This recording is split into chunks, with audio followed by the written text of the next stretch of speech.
Hi. അപ്പോൾ നമ്മൾ ഗുരുവായൂർ യാത്രയെല്ലാം കഴിഞ്ഞ് നമ്മൾ കൊടുങ്ങല്ലൂർ അമ്പലത്തിലേക്ക് പോവുകയാണ് കേട്ടോ. അപ്പം ഈ വീഡിയോ അപ്ലോഡ് ചെയ്യാൻ ഇച്ചിരി താമസിച്ചു, കാരണം വീഡിയോ എടുത്തു വെച്ചിട്ട് പിന്നെ എനിക്കതിന് വോയിസ് ഓവർ കൊടുക്കാനുള്ള സമയം കിട്ടിയില്ലായിരുന്നു. അപ്പം ഇപ്പോഴാണ് ഞാനതിന് വോയിസ് ഓവർ ചെയ്തത്. അപ്പോൾ ഞാൻ വിചാരിച്ചു അത് നിങ്ങൾക്ക് വേണ്ടി അപ്ലോഡ് ചെയ്യാമെന്ന് വിചാരിച്ചു. അപ്പോൾ നമ്മൾ കൊടുങ്ങല്ലൂർ അമ്പലത്തിലേക്ക് പോകുന്ന വഴിയാണ്. അപ്പോൾ നമ്മൾ ഒരു കടയിൽ കയറിയപ്പോഴത്തേനും ഞാൻ അമ്പലത്തിൽ പോകുന്നതുകൊണ്ട് ആരും നോൺ വെജ് കഴിച്ചുകൂടല്ലോ. അതുകൊണ്ട് ഞങ്ങളെല്ലാവരും വെജിറ്റേറിയൻ ഫുഡ്, ദോശ, ചമ്മന്തി, ഇടിയപ്പം, ഉള്ളിക്കറി അതൊക്കെയാണ് കഴിച്ചത്. അപ്പോൾ നമ്മൾ ഫുഡെല്ലാം കഴിച്ചിട്ട് നേരെ കൊടുങ്ങല്ലൂർ അമ്പലത്തിലേക്ക് എത്തിയതാണ്. അപ്പോൾ നല്ല തിരക്കുണ്ട് കേട്ടോ. ശനിയാഴ്ച ആയതുകൊണ്ട് തന്നെ നല്ല തിരക്കായിരുന്നു അമ്പലത്തിൽ. അപ്പം ഞാനിപ്പോൾ ഏതാണ്ട് എനിക്ക് തോന്നുന്നു ഒരു 15 വർഷത്തിന് മുകളിലായി കൊടുങ്ങല്ലൂർ അമ്പലത്തിൽ പോയിട്ട്. അപ്പോൾ നമ്മൾ അകത്തേക്ക് കയറുകയാണ്. അപ്പോൾ ഉച്ചപൂജയുടെ സമയം ആകാറായായിരുന്നു കേട്ടോ. നമ്മൾ ഏതാണ്ട് ഒരു 11 മണി ആയിരുന്നു അവിടെ എത്തിയപ്പോഴത്തേനും. അപ്പം ദേവിയുടെ പ്രധാന നൈവേദ്യം ഏത്തപ്പഴം വാങ്ങിക്കാൻ വേണ്ടി പോയതുകൊണ്ട് നമ്മൾ ഇച്ചിരി അധികം താമസിച്ചു അവിടെ കേട്ടോ. അതുകൊണ്ട് തന്നെ നമുക്ക് അകത്ത് കയറാൻ പറ്റിയില്ല എന്ന് വെച്ചാൽ ചെന്നപ്പോൾ കയറാൻ പറ്റിയില്ല. പിന്നെ ഉച്ചപൂജയ്ക്ക് അടുത്ത സമയം നട തുറക്കും. അപ്പോൾ എല്ലാവർക്കും അകത്ത് കയറി തൊഴുവാന്ന് സെക്യൂരിറ്റി പറഞ്ഞു.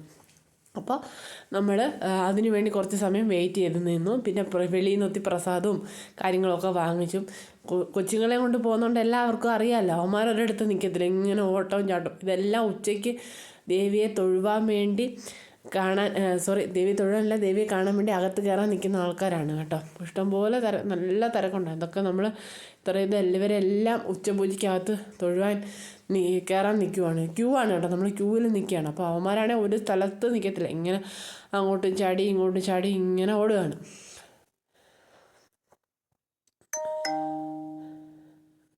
അത് കഴിഞ്ഞ് നമ്മൾ തൊഴുതിറങ്ങി നമ്മൾ പുറത്തോട്ട് പോവുകയാണ്. നമ്മൾ പുറത്തേക്ക് ഇറങ്ങുവാണ്.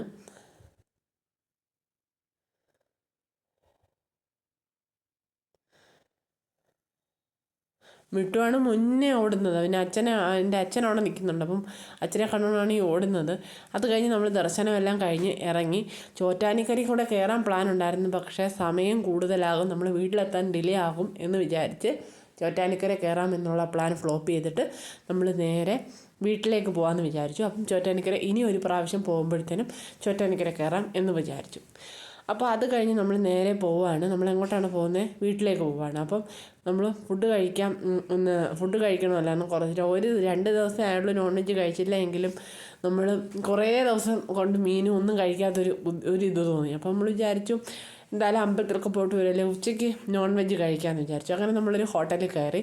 അവിടെ ഊണും ഒക്കെ കൂട്ടി കഴിക്കാമെന്ന് വിചാരിച്ചു. പക്ഷേ ഊണൊന്നും അവിടെ തീർന്നു പോയി. ഊണ് അവിടെ ഇല്ലായിരുന്നു. തീർന്നു പോയെന്നല്ല, ഊണ് അവിടെ ഇല്ലായിരുന്നു. ചിക്കൻ ബിരിയാണി, ബീഫ് ബിരിയാണിയൊക്കെ ഉള്ളായിരുന്നു. അപ്പം ഞാൻ ബീഫ് ബിരിയാണിയും രണ്ടും, ബാക്കി എല്ലാവരും ചിക്കൻ ബിരിയാണി, അമ്മയും അച്ഛനൊക്കെ ചിക്കൻ ബിരിയാണിയാണ് ഓർഡർ ചെയ്തത്. അത് കഴിഞ്ഞ് നമ്മൾ ഫുഡെല്ലാം കഴിച്ച് കുറച്ച് ദൂരം വന്നപ്പം ചായ കുടിക്കാൻ നൈറ്റ് ഇങ്ങനെ യാത്ര ചെയ്യുമ്പോൾ ഇടയ്ക്കിടയ്ക്ക് നമ്മൾ ചായ കുടിക്കാൻ നിർത്തുന്ന എല്ലാവരും പതിവാണല്ലോ. അപ്പോൾ നമ്മൾ ചായയൊക്കെ കുടിച്ചു.